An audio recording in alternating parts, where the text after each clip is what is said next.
पहा नवीन एपिसोड्स एकदम add free.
वीणा, बाबांची तब्येत कशी आहे आता? नाही आहेत बरे। वीणा, ऍक्च्युली बाबा इथे आले होते आत्तूशी लग्नाविषयी बोलण्यासाठी।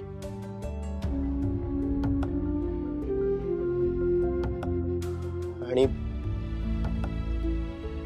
त्यांनी आत्तूला खूप विनंती केली, पण आत्तू त्यांनाही उलटून बोलली। अगं,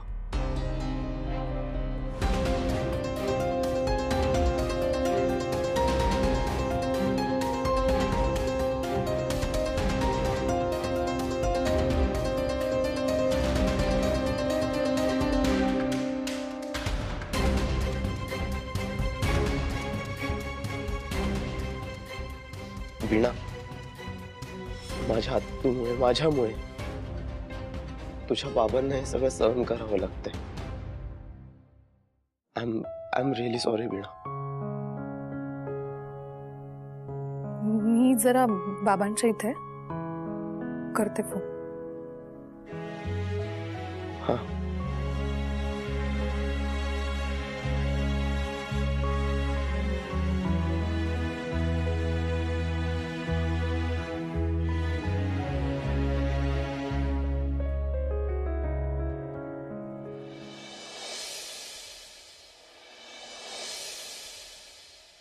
जास्तच गोड लागतंय।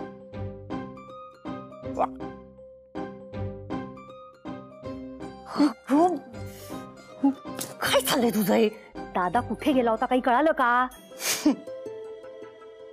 गेले होते भीक मागायला स्वतःच्या लेकीच्या सुखासाठी। मिहिरनं सांगितलं का तुला? तसं तो मला खूप काय काय सांगत असतो, पण आज त्याने मला ही गुड न्यूज दिली। दादा तिथे अचानक गेल्यामुळे मिहिरने तुला खूप सुनावलं असेल ना? शी, हा दादा पण ना कधी कुठे कसं काय बोलायचं ना त्याला काही कळत नाही। ते वीणा काय आणि दादा काय दोघंहीच असलेच सरळ लोकांच्या घरात घुसतात। अगं मम्मी, अगं पण त्यामुळे तुझा तोटा होतो ना, आणि मिहिरच्या नजरेतून तू उतरणार ना आता। मम्मी किती बोलशील? थांब ना जरा, मी म्हणते ना शांत हो। ये बस बस बस बस बस शांत हो आधी। हा, हे बघ, दादा मामा तिकडे गेल्याने किंवा वीणा तिकडे गेल्याने काही फरक पडणार नाही। मीरचं माझ्यावर प्रेम आहे आणि ते काय कमी होणार नाही, त्यामुळे मी त्या घरी जाणार हे नक्की। तिथे काय झालं ते सांग आधी तू। मम्मी, सगळं समजवावं लागतं का ग तुला?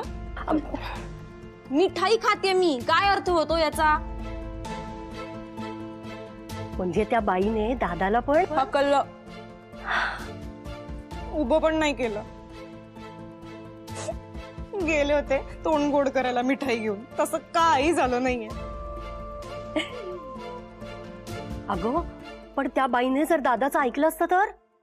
नाही ना ऐकलं, नाही ना झालं तसं काही मग। आणि तसंही मीर होता तिकडे, केलं त्याने सगळं मॅनेज। हे होते तिकडे, यांनी केलं सगळं मॅनेज। आता वीणा आणि प्रभासच्या लग्नाला पूर्ण विराम। ए तोंड गोड कर तू सुद्धा का नाही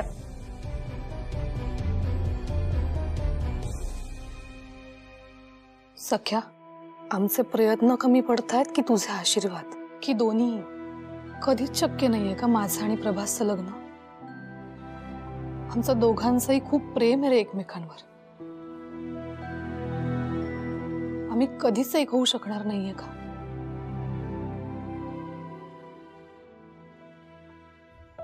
वीणा, मी नाही राहू शकत तुझ्याशिवाय. नाही विसरू शकत तुला. मी एवढा सगळा खटाटो तुला गमावण्यासाठी केला नव्हता वीणा. प्रभासने एवढं सगळं सहन केलंय माझ्यासाठी. सगळ्या संकटांना सामोरं गेले. एकेकाळी अशक्य वाटणारी गोष्ट सुद्धा शक्य करून दाखवली. आज बाबा माझं त्यांच्याशी लग्न लावून द्यायला सुद्धा तयार झालेत. आज बाबा तयार आहेत, पण प्रभासची आत्तू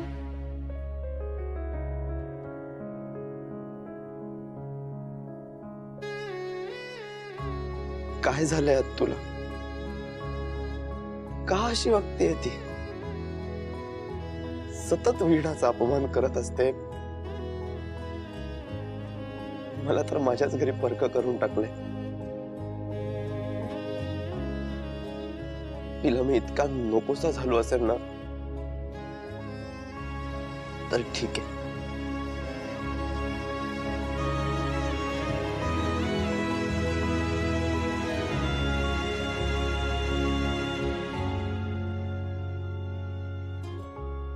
माझ्या प्रयत्नांना यश मिळालं नाही म्हणून बाबा स्वतः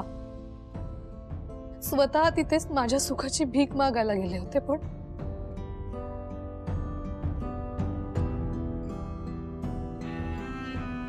नाही, प्रभासला मिळवण्यासाठी मी बाबांना नाही गमावू शकत. ह्या सगळ्याचा बाबांना आणि मामांना खूप त्रास सहन करावा लागतो. प्रेम माझं आहे, पण त्याची झळ सगळ्यांना बसती.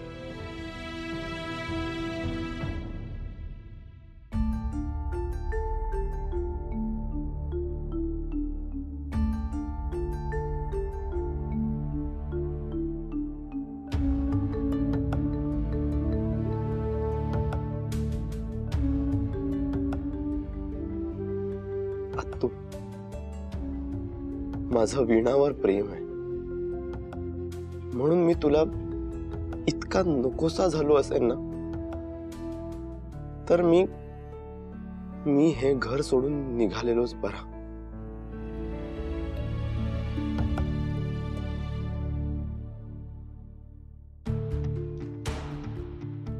तुला जर मान्यच नसेल ना आमचं प्रेम, तर माझ्या घरच्यांची यात फरफड झालेली मला नको आहे. माझ्या एकटीच्या वाट्याला जी काही दुःख येणार असतील ती सहन करेन मी, पण ह्यापुढे बाबांना कोणताही त्रास होऊ देणार नाही.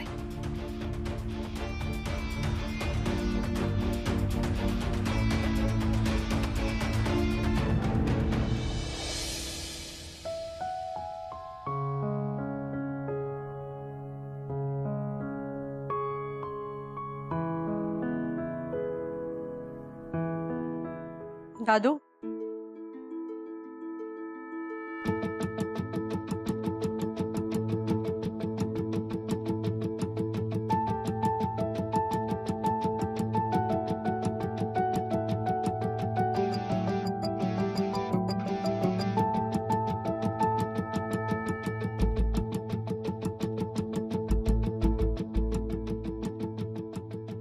काय आहे सगळं? दादू, एवढ्या रात्री बॅग घेऊन कुठे जातोस तू? मी हे घर सोडून चाललोय मिकी. काय दादू, तू वेडा झालास का दादू? शहाण्यासारखं वागून बघितलं मिकी, पण आत्तावर त्याचा काहीच परिणाम झाला नाही. तुला कळतंय का तू काय बोलतोस ते? आणि तुला काय वाटतं तुझ्या या अशा वागण्याने तिच्यावर काही परिणाम होईल? होईलही कदाचित, आय मीन तिला खरंच जर माझी काळजी असेल तर. सर रात्री अपरात्री निघून जाणं तुला कितपत योग्य वाटतंय? आता माझा निर्णय ठरलाय ना मिकी. मग रात्र काय किंवा सकाळ काय. प्लीज दादू, असं नको ना करूस. तू तू कुठे जाणार आहेस आणि कुठे जाणार आहेस तू? माझ्या हक्काच्या जागेवर. म्हणजे माझा रिहर्सल हॉल आहे ना. किती दिवस चालणार आहे सगळं? मिकी नाही माहित मला, पण माझ्या असण्याने या घरातल्या सगळ्या गोष्टी बिघडत असतील तर मी इथे राहून काय उपयोग आहे मिकी? तू वेडा आहेस का रे? तू या सगळ्यावर घर सोडून जाणे सोल्युशन नाहीये. तुला का नाही कळते? काहीतरी वेगळा मार्ग सापडेल ना. तू थांब ना जरा. दुसरा कुठलाही मार्ग नाहीये मिकी. मला कळून चुकलंय आणि कदाचित मी इथून गेल्यानंतरच तिला माझ्याबद्दल.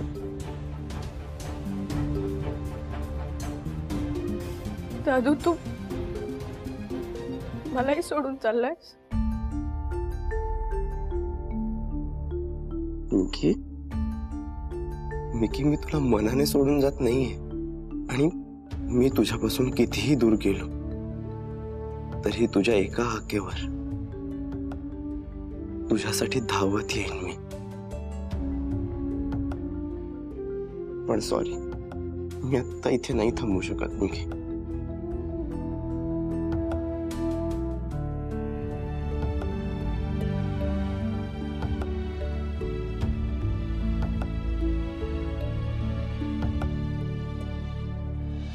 मिकी, शांत शांत.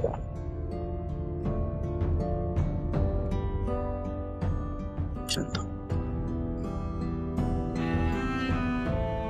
काळजी घे स्वतःची प्लीज. काही लागलं तर सांग मला.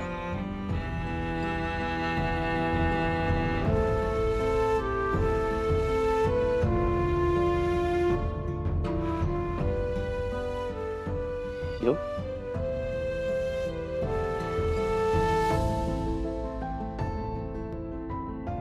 बाय.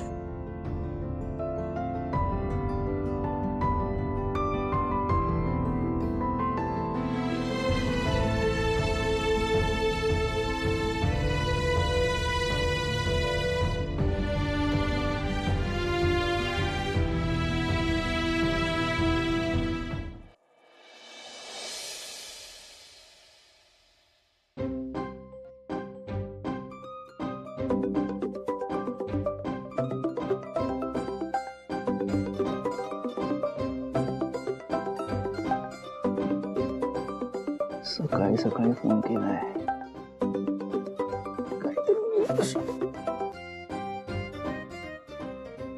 हा बोल. Good morning. घरची काय खबर? Good morning. हा गुड मॉर्निंग. काय म्हणतेस? कशी आहेस? काय चाललंय? मी मस्त. हा आणि घरचे? बापरे, घरचे त्यांचं काय सांगायचं. दादा मामा पडला ना काल.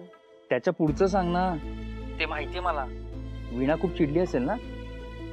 हा, चिडली म्हणजे वाईट वाटलंय तिला. वाटणारच म्हणजे. मग काय करणार काय वीणा? मला काय माहित. आणि माझा काही संबंध नाही ती काय करते काय नाही करते. मला काही घेणं देणं नाही त्याच्याशी. उर्मी, मी तुला गुड मॉर्निंग फार अपेक्षेने केलं होतं, पण माझी मॉर्निंग गुड करण्यासाठी तू कुठलीच गुड न्यूज देत नाहीयेस मला. म्हणजे मला नाही कळलं. अगं दादा मामा पडले ना, मग त्याचा फायदा करू नको का घ्यायला आपल्याला? हो नाही, पण मला कळत नाहीये कसं काय. मी सांगतो तसं कर.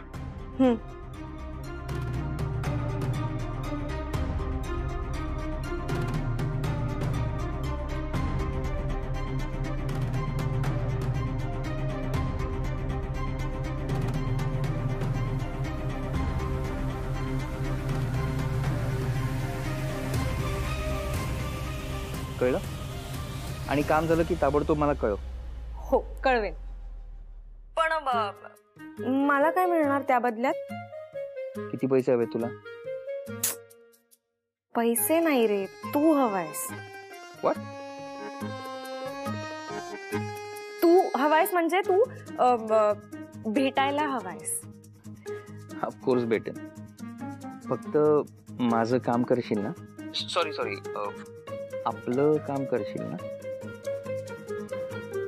म्हणजे काय? नक्की करेन. बाय. बाय.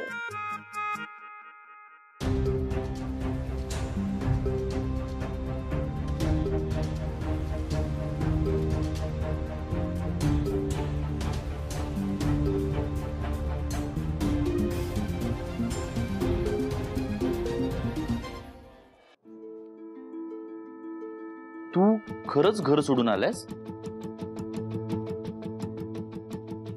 आणि ऑफिसचं काय? माहित नाही, अजून तरी काही ठरवलं नाहीये. बरं तू काही खाल्लंयस का? अंकल. हा बरं झालं प्रभास, मी इथेच आहेस. तुम्ही? Hi sir. हॅलो. बरं, मी तुम्हाला हे सांगायला आलोय की मिस्टर राजे आज त्यांच्या कामानिमित्त शहरात येत आहेत. सो आज संध्याकाळी ते तुमचं गाणं ऐकायला येतील. काय असं अचानक? हो, निदान एक दिवस आधी तरी सांगायचं. नो प्रॉब्लेम, आम्ही करू perform. Great, that's the spirit. All the best. Thank you. अरे कसं? डोंट वरी, करूया आपण मॅनेज.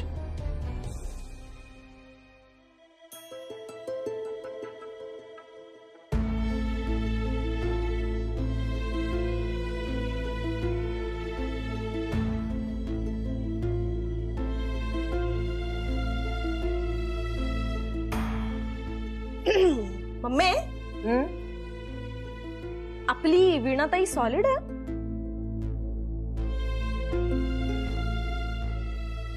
नाही म्हणजे बघ ना, कसं काय जमतं तिला. तिचे बाबा जे तिचं सर्वस्व आहे ते धडपडले बिचारे त्या शैलजा सदावर्तेमुळे. आणि ही एका शब्दाने काही बोलली नाही का त्यांना.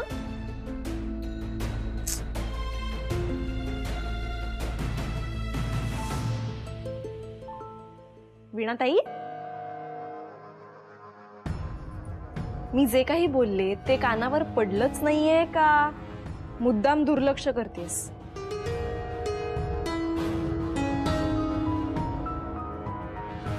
काय ग उर्मी, काय विचारतेय? एवढं सगळं होऊन सुद्धा तुला अजूनही त्या बाईचा पुळका, बरोबर ना? आणि अजूनही तुला त्या प्रभासच्याच गळ्यात पडायचं असेल, हो ना? जाऊ दे ना ग मम्मी, कशाला तिच्याकडे लक्ष देतेस? तू थोडी ना तिची आई आहेस. तू तुझ्या मुलीला विचार. बरं, विचारायचंय कशाला? मी स्वतःहूनच सांगते ना तुला. मी असते ना वीणाच्या जागी तर एवढं सुनावलं असतं त्या प्रभासला आणि त्याच्या आत्याला. एवढं सुनावलं असतं ना. काय समजतात ते स्वतःला? हा, आपल्या दादा मामाला काही मान वगैरे आहे की नाही? उर्मी, अगं तू कशाला एवढ्या पोटतिडकीने बोलतेस?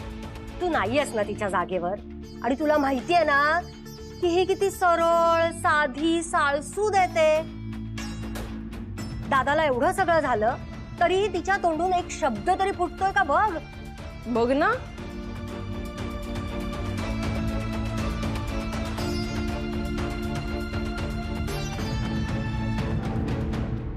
वीणा, अगं आम्ही दोघी काय बोलतोय ते कळतंय का तुला? त्या प्रभासच्या आत्याला आत्ताच्या आत्ता जाऊन जाब विचार. दादाला बोलणारी आहे कोण गती? हा, आम्ही आत्या अगं काठीला काठीने मारलं तर सगळेजण फक्त जखमीच होती. घ्या, म्हणजे आपण हातावर हात ठेवूनच बसायचंय. तर आज दादाला चक्कर आली. उद्या ती बाई अजून काही बोलली आणि दादाला जर अटॅक आला तर? मामी आत्या, काय बोलतेस तू? आणि बाबांची सगळ्यात जास्त काळजी मला आहे, त्यामुळे मी बाबांना काही एक होऊ देणार नाही. आणि माझ्या पुरतं मी काही गोष्टी ठरवल्या, त्याच्यामुळे मी माझं बघेन. एवढं सगळं सांगून सुद्धा पालथ्या घड्यावर पाणी. चल गा तू. माझं